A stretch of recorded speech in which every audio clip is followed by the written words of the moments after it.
अस्सलामु अलैकुम रहमतुल्लाहि व बरकातुहू। बिस्मिल्लाहि वस्सलातु वस्सलामु अला रसूलिल्लाह। अम्मा बाद फ़अऊज़ु बिल्लाहि मिनश शैतानिर रजीम। व इज़ा क़ील लहुम ला तुफ़सिदू फ़िल अर्ज़ि क़ालू इन्नमा नहनु मुस्लिहून अला इन्नहुम हुमुल मुफ़सिदून वलाकिन ला यशऊरून। व इज़ा क़ील लहुम आमिनू कमा आमनन नासु क़ालू अनुमिनु कमा आमनस सुफ़हा अला इन्नहुम हुमुस सुफ़हा वलाकिन ला यअलमून। आज हम सूरह बकरा की आयत नंबर 11, 12 और 13 पढ़ेंगे। जैसा कि मुनाफिकीन का तज़किरा चल रहा था इस रुकू में, जो हमने पिछली 3 आयत में पढ़ा था, तो अब उन्हीं के मुतल्लिक है कि अल्लाह ताला फरमाते हैं व इज़ा क़ील लहुम ला तुफ़सिदू फ़िल अर्ज़ि क़ालू इन्नमा नहनु मुस्लिहून। और जब उनसे कहा जाता है यानी मुनाफिकीन से कि तुम ज़मीन में फसाद बर्पा ना करो, तो वो कहते हैं कि हम तो सिर्फ इस्लाह करने वाले हैं। अब चलिए इसके लफ्ज़ी तर्जमे की तरफ। व इज़ा, और जब, इज़ा जब भी, इज़ा का तर्जमा जब भी लफ्ज़ किसी जगह भी आएगा अरबी में, इसका मतलब जब भी होता है, ठीक है। व इज़ा, और जब, क़ीला कहा जाता है, लहुम उनसे यानी मुनाफिकीन से, और जब कहा जाता है उनसे क्या, ला तुफ़सिदू, ला का मतलब आपको पता है कि ला का तर्जमा होता है नहीं, तुफ़सिदू तुम फसाद करो, डोंट सेपरेट करप्शन, किधर, फिल अर्दी ज़मीन में, ज़मीन में आपने ये करप्शन, फसाद, खराबी ये पैदा ना करो। जब उनसे कहा जाता है ना, तो मुनाफिकीन तो यही काम करते हैं ना, जब इन्हें रोका जाता है कि आप ये काम ना करें, क़ालू, तो आगे से जवाबन ये क्या कहते हैं, इन्नमा सिर्फ, नहनु हम, मुस्लिहून इस्लाह करने वाले हैं। यानी ये कहते हैं हम तो सिर्फ इस्लाह करने वाले हैं, हम कौन सी करप्शन फैला रहे हैं, हम कौन सा खराबी, कौन सा फसाद, क्या, हम तो सिर्फ इस्लाह करने वाले हैं। यानी फसाद भी बर्पा कर रहे हैं और ऊपर सच्चे बनने के लिए क्या कहते हैं, हमने कहा हम ये कब कर रहे हैं, हम तो इस्लाह करने वाले हैं। कुछ लोग भी ऐसे होते हैं ना कि जब उन्हें किसी गलती से मना करे, किसी बुरे काम से मना करे, नहीं नहीं मेरा वो मतलब नहीं था, जबकि उनका मतलब वही होता है, ठीक है। काम अगर कोई आपकी इस्लाह कर रहा है, आपको मना कर रहा है, तो मान जी आप गलत कर रहे थे, उसको तस्लीम करें। मुनाफिकों की तरह ये तो ना झूठे ऊपर से बिल्कुल अपोजिट हो जाए कि हम तो इस्लाह करने वाले, हम कौन सा फसाद बर्पा कर रहे हैं। तो आगे अल्लाह ताला इनका जवाब दिया। अल्लाह कहते हैं, ये तो खुद कहते हैं ना हम इस्लाह करने वाले हैं। अल्लाह फरमाते अला, अला, ये आपको हमने पता है हदीस में पढ़ा था, अला इन्नी उतीतुल कुरान, ये किसके लिए आता है, बताया था मुतनब्बे करने के लिए, खबरदार करने के लिए। अला खबरदार, इन्नहुम, इन्ना का मतलब होता है बेशक, हम वो, हुमुल मुफसिदूना वो ही फसाद करने वाले हैं। अल्लाह ताला कहते हैं सुनो, जो मर्जी कहते रहे हम इस्लाह करने वाले हैं, असल बात यह है कि वो खुद फसाद बर्पा करने वाले हैं, वो इस्लाह करने वाले नहीं है। वलाकिन, और लेकिन, लाकिन का तर्जुमा लेकिन, ला यशउरून, नहीं वो शऊर रखते। अल्लाह कहते हैं वो खुद फसाद करने वाले हैं, लेकिन वो इस बात का शऊर नहीं रखते कि हम फसाद बर्पा कर रहे हैं।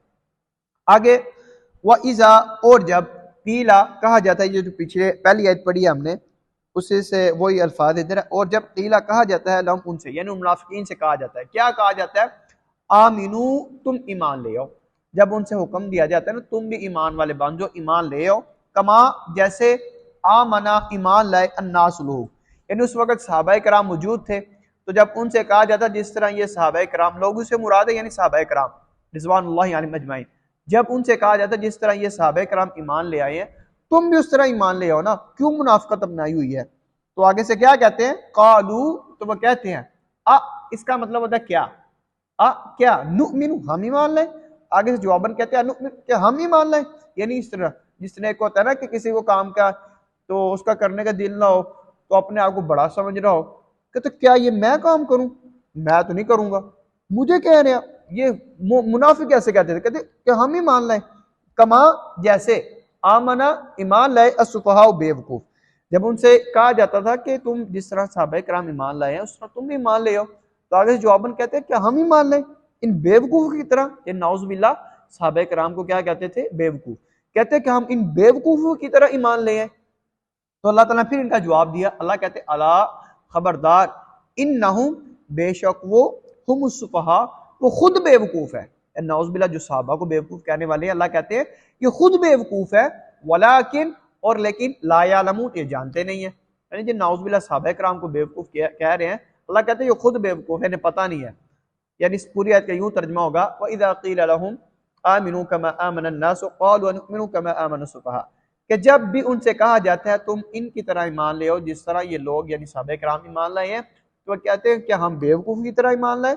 अला इन्नहुम सुफ़हा वलाकिन ला यअलमून। तो अल्लाह कहते हैं ये खुद बेवकूफ़ है जो सहाबा किराम को बेवकूफ़ कह रहे हैं, वलाकिन ला यअलमून, लेकिन ये जानते नहीं है। आज के लिए इतनी काफ़ी है, 3 आयत। आइए आज की हदीस की तरफ। आज की हदीस का टाइटल होगा मुसलमान और काफिर के दरमियान जो फ़र्क करने वाली है, इम्तियाज़ करने वाली है, वो नमाज है। हज़रत जाबिर रज़ी अल्लाह तआला अन्हु बयान करते हैं, क़ाल रसूलुल्लाह सल्लल्लाहु अलैहि वसल्लम, अल्लाह के रसूल सल्लल्लाहु अलैहि वसल्लम ने फरमाया, इन्न बैन रजुली व बैन सलाती व बैन शिरकी व बैन कुफ्री तर्कुस सलाह। आप सल्लल्लाहु अलैहि वसल्लम ने फरमाया, इन्न बैन रजुली व बैन शिरकी व बैन कुफ्री, बेशक आदमी के दरमियान शिरक और कुफर के दरमियान जो फर्क करने वाली चीज है वो तर्कुस सलाह, वो नमाज का छोड़ देना है। कहते बंदा शिरक के और कुफर के दरमियान नमाज छोड़ देने ही का फैसला, यानी बंदा ने एक नमाज पढ़ता है, पता चलता है वो मुसलमान भी है, मोमिन भी है, लेकिन जो नमाज छोड़ देगा, जिस तरह काफिर नमाज नहीं पढ़ता, मुशरिक नमाज नहीं पढ़ता, तो कोई फर्क नहीं। मैं एक मिसाल देता हूँ, आप एक कंपनी में जॉब कर रहे हैं, काम कर रहे हैं, वहां पे मुस्लिम और गैर मुस्लिम सारे इकट्ठे बैठे हैं, तो आप कैसे पहचानेंगे मुसलमान कौन है और गैर मुस्लिम कौन है, मुशरिक कौन है, काफिर कौन है? कैसे आप पहचानेंगे? इसी एतबार से पहचाने कि जब नमाज का वक्त होगा, जो नमाज पढ़ेगा वो क्या होगा? मुसलमान होगा, मुस्लिम होगा, और जो नमाज नहीं पढ़ेगा वो यही शुमार किया जाएगा कि शायद काफिर है या मुशरिक है, इसलिए नमाज नहीं पढ़ा। इसलिए हमें अपने गिरबानों में झांकना चाहिए, हम किस स्टेज पे खड़े हैं, हम कितनी नमाज को फुकीयत दे रहे हैं, कितनी से अहमियत दे रहे हैं, हमारी लाइफ में नमाज की क्या वैल्यू है, ये हमें देखना चाहिए। आप सल्लल्लाहु अलैहि वसल्लम फरमाया कि यही एक फ़र्क है, जो नमाज पढ़ा वो मुसलमान है, जो नहीं पढ़ा वो काफिर है या मुशरिक है। अल्लाह ताला से दुआ है कि अल्लाह हमें 5 वक्त का नमाजी बनाए और कुरान और हदीस को सही समझने पर और इस पर अमल करने की तौफीक अता फरमाए। मा तौफीक इल्ला बिल्लाह व इलैहि हुनीब।